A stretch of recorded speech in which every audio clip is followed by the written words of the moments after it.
En manchette ce soir, plus de 500 postes abolis au 6 de l'Abitibi-Témiscamingue. Des syndicats fortement inquiets de nouvelles diminutions de services. La météo en cause d'un écrasement d'hélicoptères survenu l'été dernier. Et de nouveaux équipements pour dynamiser la formation minière au CFP de Val-d'Or. On est dans les premiers au Canada à avoir ces équipements. Puis, mais là, ils vont être en service là, dans les semaines à venir.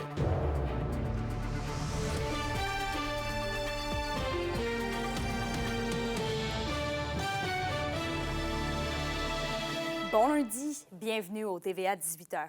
On commence directement en santé, puisque le CISAT procède à la plus importante réorganisation de son personnel depuis les compressions amorcées l'automne dernier et plusieurs centaines de postes des équipes cliniques sont abolis. Olivier Morin fait le point.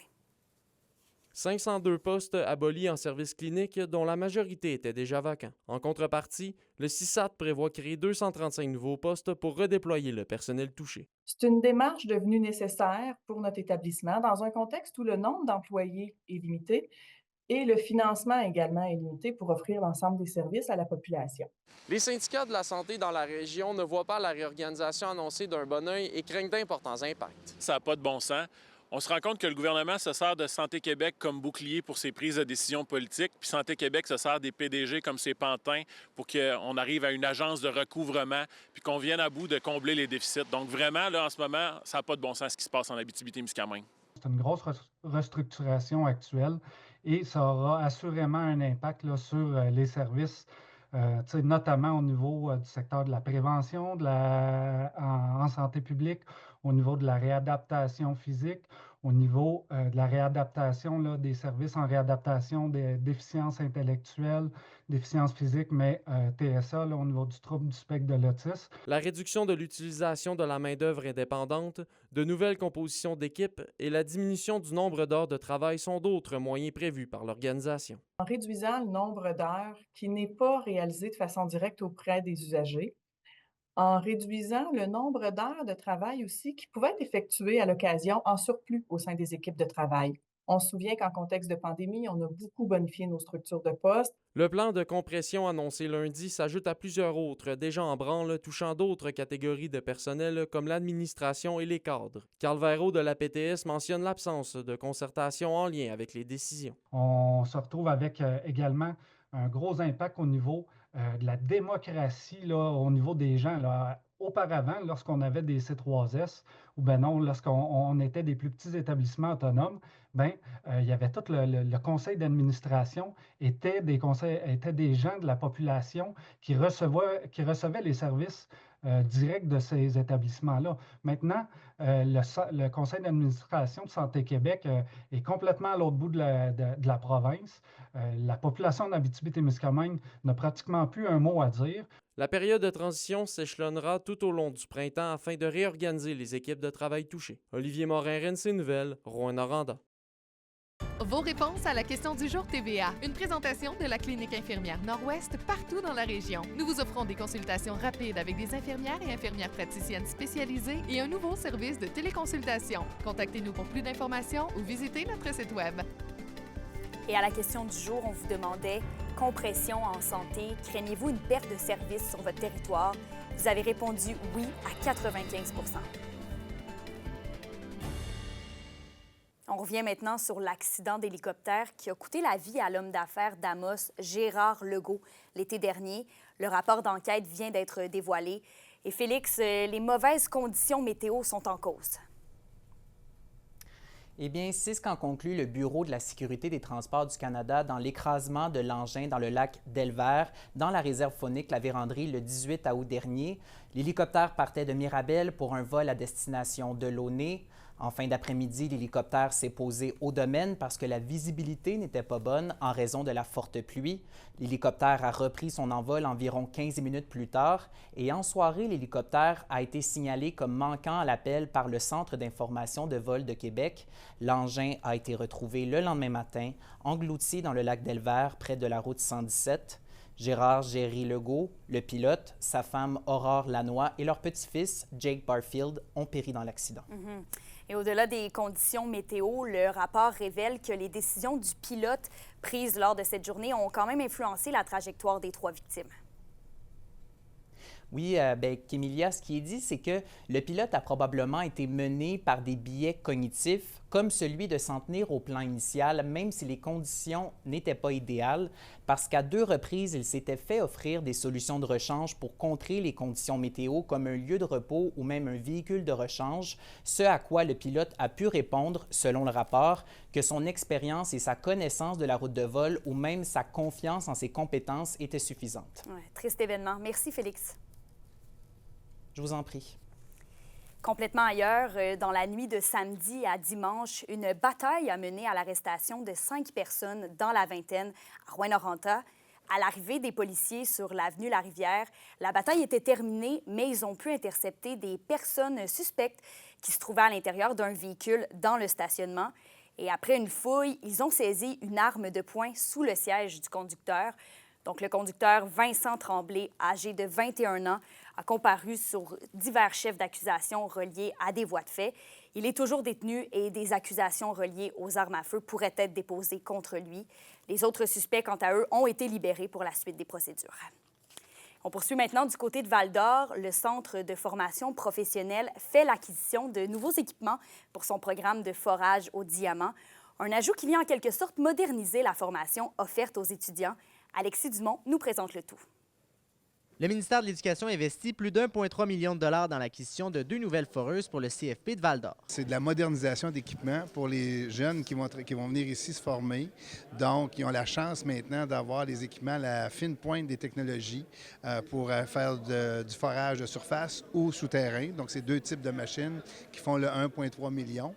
Donc, quoi de mieux pour des étudiants d'apprendre avec les machineries d'aujourd'hui, la technologie d'aujourd'hui. Donc, je pense que c'est ça la beauté de cet investissement-là. Des démarches qui avaient été entamées il y a environ 2 ans, en 2023, et qui permettront maintenant d'améliorer la formation offerte aux étudiants tout en formant de la main-d'œuvre de qualité. C'est une valeur ajoutée au centre de formation professionnelle. C'est une valeur ajoutée à la formation de forage au diamant qui fait en sorte qu'on va pouvoir former des gens compétents et qualifiés. Mais c'est aussi pour amener les profils d'élèves qui sont un petit peu plus technologiques, qui ont un aspect un petit peu plus techno. On est assuré que ça va intéresser ce profil-là et ils vont être en mesure de pouvoir acquérir des compétences qui, aujourd'hui, se retrouvent dans les mines avec ces équipements de ce type-là. C'est d'ailleurs un des rares endroits où cet outil sera disponible dans l'ensemble du Canada. Ça vient rendre le travail un petit peu plus, je dirais, intéressant, puis valorisant aussi, parce que là, ce n'est pas que des équipements mécaniques. Là, on fait l'alliage de la mécanique. Oui, on passe à un autre niveau, effectivement. Je pense qu'on est reconnu pour penser un peu en dehors de la boîte, être innovant. Donc, ça fait partie de nos valeurs. Puis, on a tout simplement travaillé à l'intérieur de ça. Puis aujourd'hui, on a une belle annonce à faire à notre communauté et à nos élèves. Les nouveaux équipements sont arrivés. Ils seront accessibles d'ici quelques semaines. Alexis Dumont, RNC Nouvelles, à Val-d'Or. C'est le 9e jour de la campagne fédérale et on va faire le point avec les différents candidats. On commence avec le député sortant et candidat pour le Bloc québécois, Sébastien Lemire. Bonjour, Monsieur Lemire. Bonjour, bonjour. Bon, déjà une semaine de campagne de fête. On en est où? C'est quoi le bilan? Bien, pour moi, la première semaine était d'être prêt et ça, on l'a été. Les pancartes sont partout. Maintenant, je suis en mode attente un peu que la campagne s'installe aussi du côté des adversaires. Ça, je ne le cache pas. On a eu une certaine surprise de voir un candidat parachuté de la part des libéraux. Et pour moi, la plus grande surprise, c'était le fait que ces communications se faisaient aussi en anglais. Dans une circonscription qui est à 95 % francophone, dans un contexte où on voit les statistiques du français reculer au Québec. Un problème que les libéraux ont de la misère à dire que oui, il y a un déclin du français. Et là, qui nous parachute quelqu'un qui nous aborde en anglais et qui est candidat en Abitibi, même dans le Western Québec. Moi, ça me fascine. Là. Je veux dire, cette expression-là du Western Québec, je pense que j'avais vu ça dans nos archives de la Compagnie de la baie du Son, peut-être, là. Mais concrètement, là, sinon, c'est la Commission scolaire anglophone. Donc, cette manque de connaissances et de culture-là de la région de l'Abitibi-Témiscamingue, on sent que c'est quelqu'un qui veut venir imposer le dogme libéral canadien anglais aux gens de l'Abitibi-Témiscamingue, comme s'ils voulaient preacher la bonne nouvelle. Bien, ça, pour moi, c'est un très mauvais départ de ce côté-là. Et vous êtes sur le terrain. Qu'est-ce que vous allez chercher présentement? Quels échos vous avez? Bien, pour moi, c'est d'aller à la rencontre des gens dans les villages. J'aime bien commencer une première semaine dans les endroits endroits plus périphériques, des gens qui ne se sentent pas toujours concernés par la politique, des gens que j'ai vus plusieurs fois au courant des dernières années, mais que ce soit dans le sud du Témiscamingue, de Témiscamingue-Moffett, Québec, Wenoway, du côté de la Reine, du côté de Nord-Métal, du côté de Rochebeaucourt, Barrault. Dépendamment des contextes, des fois, c'est des invitations comme la foire du camionneur, ces enjeux-là avec le financement fédéral dont les programmes ne répondent pas toujours présents. C'est même très rare que les programmes s'appliquent en Abitibi-Témiscamingue et c'est une grande frustration pour moi et pour nous au bureau parce qu'on voit souvent des programmes appliqués sur le Grand Toronto. C'est vrai dans les logements, c'est vrai ailleurs. Comment on peut sauver des événements en région, assurer cette pérennité-là? Les programmes fédéraux ne répondent pas présents. Donc, pour moi, ça, c'est un enjeu qui est majeur et auquel on va répondre aussi. On va continuer de mettre de la pression. Dans bien des cas, ça a eu un impact très positif, mais dans bien d'autres, l'intérêt du Canada est pour, évidemment, la région de Toronto. Monsieur Lemire, on ne peut pas passer à côté des tarifs douaniers de Trump. On le sait, on en parle tellement. Comment vous allez tirer votre épingle du jeu, vous, pour le Bloc québécois, ici dans la région? Bien, dans la région, pour moi, l'enjeu qui est fondamental de nommer, c'est celui de la transformation. On a une opportunité en or d'envoyer un message à nos gouvernements que la transformation doit se faire sur place, à proximité de la mine. Et il y a un avantage à ça au niveau d'une batterie qui va être la plus verte possible, des minéraux stratégiques qui vont être les plus verts possibles parce qu'on a des lois environnementales très rigoureuses, parce qu'on a des procédés de fer qui sont misés sur l'innovation. Même chose en foresterie, même chose en agriculture. Pourquoi il faut aller abattre nos animaux à Pittsburgh, chez Cargill ou ailleurs? Pourquoi on ne le fait pas en Abitibi-Témiscamingue? Là, les gouvernements doivent présenter des programmes qui vont faire en sorte qu'on va développer ces circuits courts, qu'on va pouvoir manger local aussi. On se donne les plus grandes normes animales, mais on fait profiter notre viande partout ailleurs dans le monde. Nos légumes partout ailleurs dans le monde et moins ici en Abitibi-Témiscamingue. Heureusement, il y a des programmes comme la gestion de l'offre qui permet de faire en sorte qu'on achète nos produits locaux en fonction de la production qu'on a. On gère l'offre, donc ça fait en sorte que les tarifs demeurent abordables, mais ça fait en sorte qu'il y a des fermes en région, de villages qui demeurent. Et ça, c'est fragilisé. Pourquoi? Parce que le Sénat libéral a voté contre. A étiré tellement la sauce qu'ils n'ont pas eu à voter contre. C'est encore plus sournois ce qu'a fait le Parti libéral. On se retrouve avec l'arrivée de Donald Trump et c'est la première chose qui impose maintenant à 300 %. Et la deuxième, c'est l'aluminium. Donc, on a vu des négociations donner un sursis à l'économie de l'Ontario et du pétrole. Ça, le pétrole, il en veut encore. L'automobile d'Ontario, on donne un sursis. Mais quand c'est les priorités du Québec, bien là, c'est nous autres qui mangent la claque. Et ça, il faut que ça cesse. Et c'est pour ça que ça prend un gouvernement qui va être confronté à des députés du Bloc québécois et ça commence en Abitibi-Témiscamingue. Je veux vous entendre maintenant sur... on vous entend beaucoup parler des conditions de vie des aînés. Vous avez récemment sorti un programme. Qu'est-ce que vous allez faire concrètement là, maintenant que ça c'est fait? Cette bataille-là doit demeurer et un des premiers engagements du Bloc québécois, c'est toujours celui d'hausser le revenu de la sécurité de la vieillesse. Et ça, on avait eu la prévue de tout le monde. Il y a eu une lâcheté au fédéral de la part des libéraux pour faire en sorte que le projet de loi C-319 aille au bout et soit donné. Il a préféré promettre un chèque à tout le monde qui finalement n'aura pas été envoyé. Mais quand c'était le temps d'agir à l'automne, il aurait facilement pu être conséquent, que les bottines suivent les babines et faire en sorte que ça passe. Mais ça va continuer. Puis aussi dans la suite des consultations aînées que j'ai faites dans 10 municipalités, plus plusieurs rencontres, bien, un des besoins qui est ressorti, le besoin de se parler.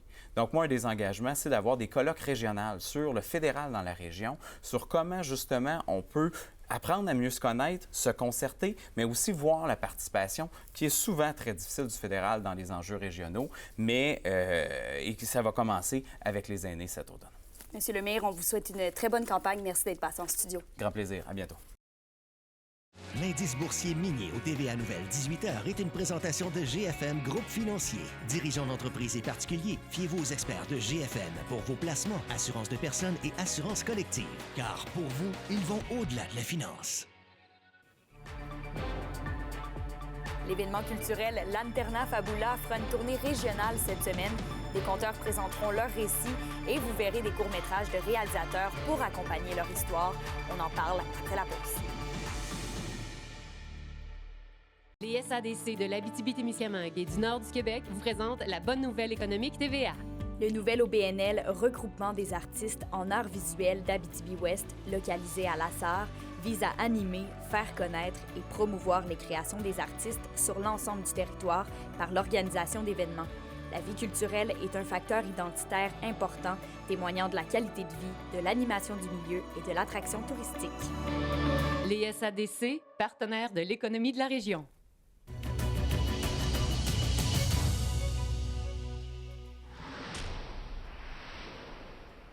Au culturel, Justine, le ciné-club Promovu de Val-d'Or présente la tournée régionale de Lanterna Fabula. Oui, Camélia, c'est un événement unique en son genre qui marie la force de la parole et la puissance de l'image. Il y aura 5 conteurs et 6 réalisateurs qui sont prêts à vous en mettre plein la vue avec leurs contes et leurs courts-métrages. Je laisse Nicole Garceau, l'organisatrice de l'événement, vous expliquer le processus de création de Lanterna Fabula. Lanterna Fabula, ça, c'est notre grand conteur de Sainte-Terre, mais qui vit à Montréal maintenant, André Lemelin, qui a trouvé ce nom-là pour dire une nouvelle affaire, que la lanterne est ouverte, la lanterne est éclairée sur des films que les conteurs font et c'est en direct. C'est-à-dire que quand moi j'envoie à un conteur une demande de m'écrire un conte, il faut qu'il le fasse écrit. Puis moi, je l'envoie à un réalisateur. Puis le réalisateur, il fait le film sur le conte. Mais les deux ne se connaissent pas. Fait que c'est ça qui est merveilleux parce qu'ils se rencontrent dans l'après-midi. Et là, le conteur est à côté de l'écran et le film déroule. Et c'est toujours assez magique. Vous pourrez assister à Lanterna Fabula mercredi au bar Pazzo à Rouyn-Noranda, jeudi au cinéma Capitole à Val-d'Or et vendredi à la salle de l'Arena de Sainte-Germaine-Boulay. Vous pouvez vous procurer des billets en ligne ou à la porte au coût de 20 $. Et pour les fans de cinéma et de contes, c'est vraiment l'événement à ne pas manquer cette semaine. C'est toujours une grande surprise et pour les conteurs et pour le réalisateur parce que lui, il l'interprète comme il veut, là. Il peut le faire en médiéval, il peut le faire en bande dessinée, il peut le faire en vrai, avec des vrais comédiens. C'est lui qui interprète qu'est-ce que le conteur lui a envoyé. C'est unique au monde. Ça se fait pas ailleurs. C'est vraiment génial de découvrir les films qui ont été faits avec les contes. Et je termine avec l'édition d'avril de l'Indice bohémien qui vous présente à la une Francine Plante qui nous invite dans son jardin à Val-d'Or pour aller à la rencontre de ses créations sculpturales et artisanales. En prime, elle fait même ses vêtements aux couleurs de ses toiles. Dans ce numéro, il y a aussi un cahier spécial environnement qui est présenté. On y retrouve diverses initiatives, dont celle d'Ariane Barrette qui s'intéresse aux écosystèmes vulnérables ou encore aux chauves-souris alliées invisibles. Côté musical, un aperçu de Mystic Project dont le lancement est prévu le 4 avril. Ce numéro est déjà disponible dans les présentoirs, alors bonne lecture. C'est le début des séries dans la LHJMQ et nos 2 équipes de la région nous ont offert un week-end aux Antipodes. Tous les détails après la pause au sport.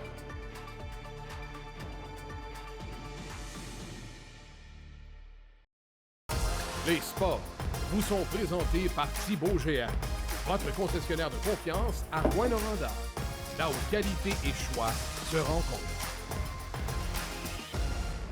Les séries éliminatoires sont commencées dans la LHJMQ.